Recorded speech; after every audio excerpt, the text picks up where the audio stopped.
Hey, what's up? Welcome back.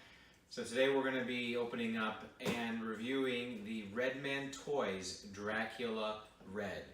There are two versions of the Dracula figure based on Bram Stoker's Dracula film. Dracula was played by Gary Oldman, and there was the red version, which is the elderly version of Dracula in the long red gown.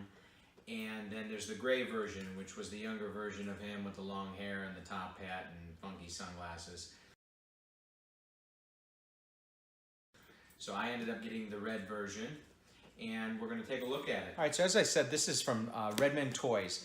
And a lot of six-scale figure collectors have mixed feelings about Redman Toys. And I am one of those. I am in the one camp that says, hey, there's these great custom figures or small release figures that have been out over the years, and those figures now cost about $1,200 to $1,500, sometimes more.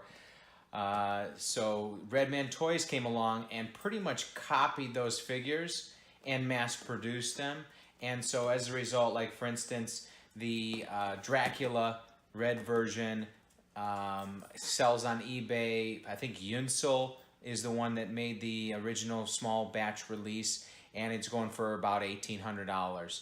Redman comes along and they pretty much copy it exactly and mass produce it, and as a result I bought this for $150.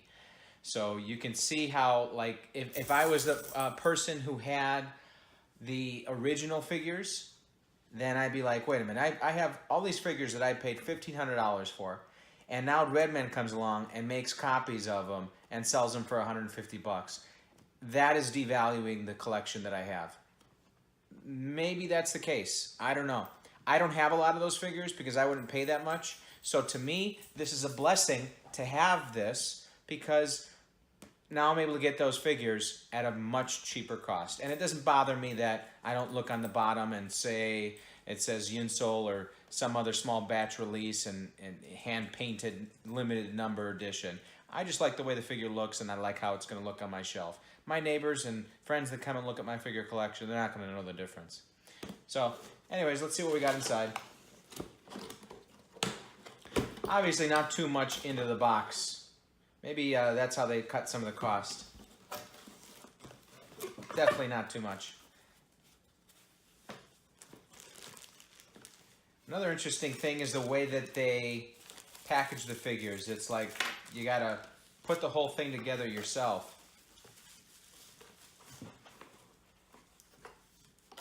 They don't even have the head on. My goodness.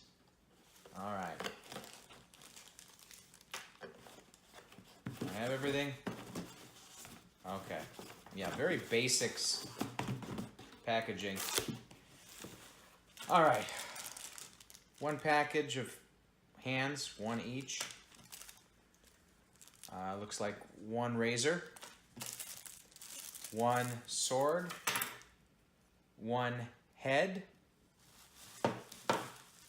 one very heavy sculpture of the baddie beast version of him, and one body with the basic white gown and some red loafers, and one long red gown. All right, I'm gonna put all this together and come right back, and we're gonna take a look at what's going on with the full figure. Someone to hold me tight, that would be very nice. Someone to love me. All right, welcome back. Okay, so we have the figure all set up now. I put the hands on, I took the hands off, put the robe on, then put the hands back on. The head was no problem to get on at all, and it does fit pretty snugly. So let's take a look at what we got here. First of all, I like the material and the stitching on the robe. I think it's a good quality. I will say that they might have been able to make the robe a little bit smaller up top. It's not necessarily fitted. It's a little wide in the shoulders. The robe underneath is fine as well. I don't mind that it's a pretty basic body because none of it's exposed, so I don't need a seamless body, for instance.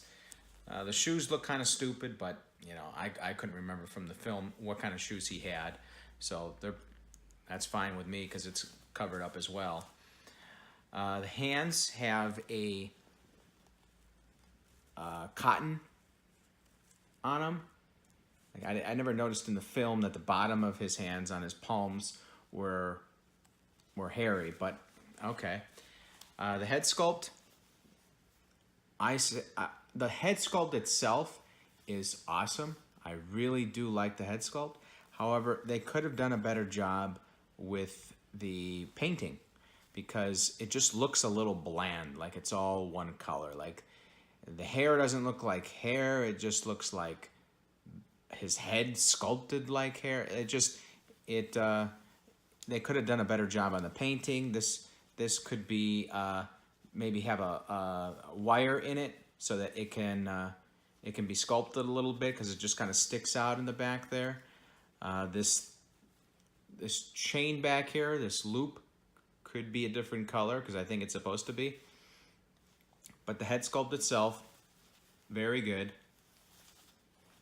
could definitely tell it looks like Gary Oldman's character. Let's take a look at some of the other stuff that's going on here. All right, so the other set of hands. I appreciate they have another set of hands. These ones are flat out instead of a little curved like the other ones. But he comes with a sword, and none of the 4 hands holds a sword. So that's kind of a miss for me. Even if they didn't intend on him holding the sword for the posing of the figure, if you're going to include an object that's supposed to be held by the nature of the object itself, then include the hands that hold the object.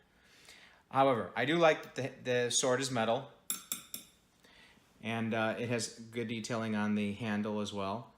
It's one of my pet peeves with figures, if you haven't noticed from my videos, that some figures, they come with swords or knives that are, you know, they're supposed to be metal, but they cut corners and just made it out of plastic. So I like that this is metal. It also comes with a razor. That's fine. Not necessary for the figure, but I do remember this being an element of the film. And now this thing. So this is just kind of like an add-on bonus, I guess, with the deluxe version of the figure. And that's fine. I appreciate it, but it would have been nice if it was 6 scale and that maybe it would like detach from the base so that you at least, I don't know, just for shits and giggles, had the option to put it on the body here, even though it wouldn't look right. But it's just sort of random. I collect 6 scale figures. I don't collect sculptures, so I'm probably gonna end up putting this on eBay. So look for that soon. Other than that, I really gotta say I like the figure. I do remember that the original that, you know, that I was mentioning goes for about $1,800 now. It comes with a lantern that either does or does not actually illuminate with an LED inside. But I thought that was pretty impressive because I thought it would look nice to have him holding the lantern. But other than that, I mean, moral of the story here with this figure is you get what you pay for. You want the top quality head sculpt with the beautiful paint job, then you go on eBay or you go to a private collector, you pay that $1,800. If you want to have the Dracula figure sitting on your shelf with your other figures and you don't want to pay an arm and a leg, and you don't mind some of the corners that are cut as a result of cutting the costs, then you get this figure. And I think it does the job. I don't regret the purchase at all. And I don't think necessarily that I will pursue the $1,800 figure at some point, even if I, you know, am in a better financial state. I'm going to give this figure a 8.1. The biggest hits I got to give it is the paint job on the head sculpt. And like I said, it just looks a little too bland. And missing that sword holding hand, that could have been included. Other than that, nice figure. Thanks for tuning in. See you next time.